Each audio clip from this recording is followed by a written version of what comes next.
We'll return to this. There's another category, and this is more difficult to understand, and that is electromagnetic assets. And these include electromagnetic systems that could optically, like a very advanced hologram, simulate an event. Electromagnetic systems that have been called popularly electronic warfare systems that are psychotronic and radionic that interface with consciousness and thought. And electromagnetic systems that can affect large segments of the population when targeted. Now, these began to be developed quite in an advanced fashion by the 40s and 50s. And by 1956, it had been accomplished to the point of state-of-the-art. Now, I want to talk about another level of this, and this is a more complex one than what I've shared. And that is the electromagnetic systems, human-controlled, that affect consciousness and the human experience. Back in 1994, I met a man who headed up a research and development effort in the 50s.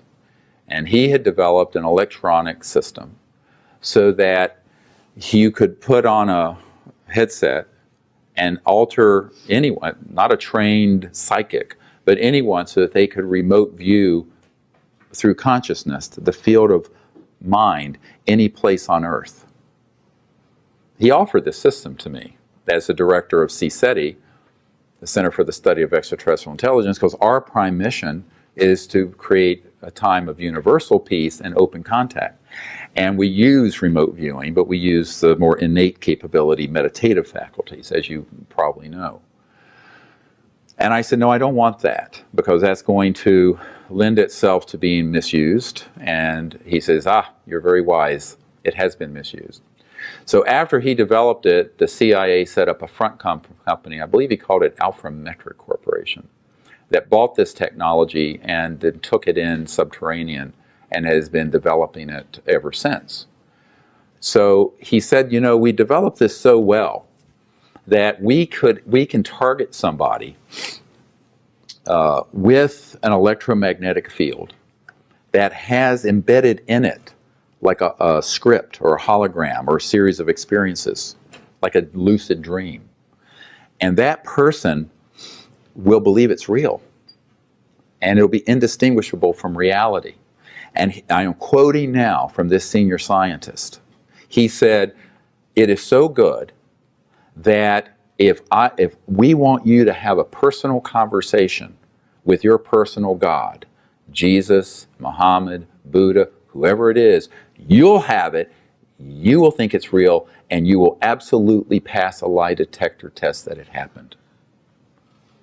That's how good it is. Now, that was fully operational in 1956, 60 years ago.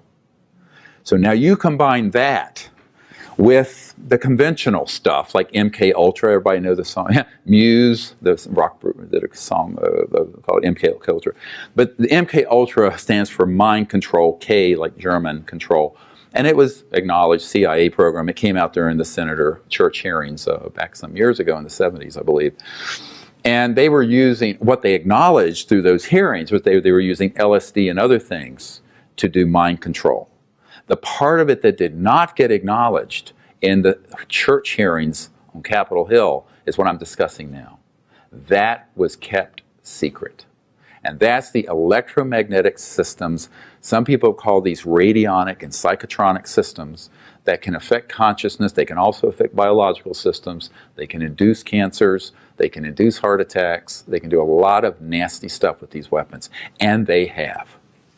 So just you be aware that that level, this is now going into a deeper level of operational capability than, let's say, these anti-gravity craft. Because now you combine this with chemical hallucinogenic systems, electromagnetic mind-altering targeting systems, the stagecraft or program life forms or small people who are made up to look like an ET.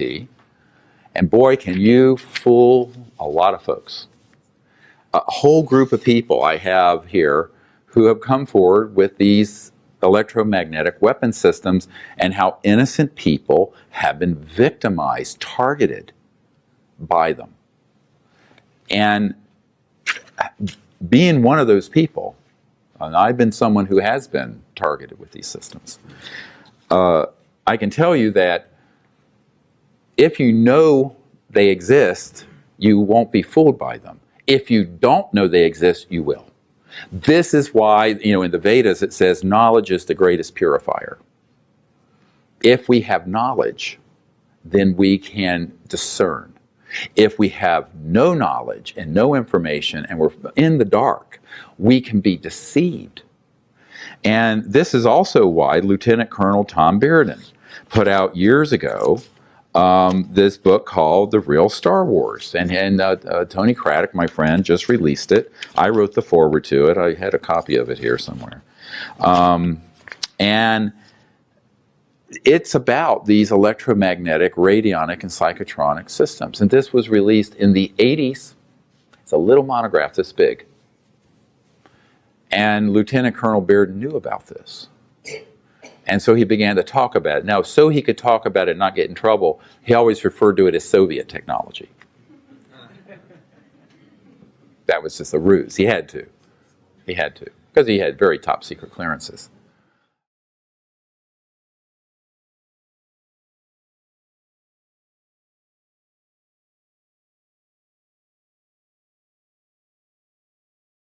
Mm-hmm. In the dreams and in the sightings that people experience, how can they authenticate the real, genuine article mm-hmm. versus phony, illusional things? Mm-hmm. Like when you said you had a lucid dream mm-hmm. with, how do you know that's real and that's mm-hmm. not a directed operation type of situation? That's right. And this is a great question because, how do you know? Well, you have to be brutally honest with yourself. And you also have to know enough that there could be both. If you don't know there could be both, you're never going to ask the question, was it one or the other, right? Whether it was ET or some man-made electronic warfare system. So knowing that is the first step. Then the second step is looking at how it unfolded. And were there, and I've actually interviewed a number of people who had really clear memories of an alien abduction. But then when they go deeper into their memory, there were people who were directing these robotic aliens. Now that's gotten covered up in a lot of the abduction research. So a part of it is looking at this and beginning to question everything. And I think if anything, tonight what I'd like to tell people is question everything and begin to look at everything very freshly.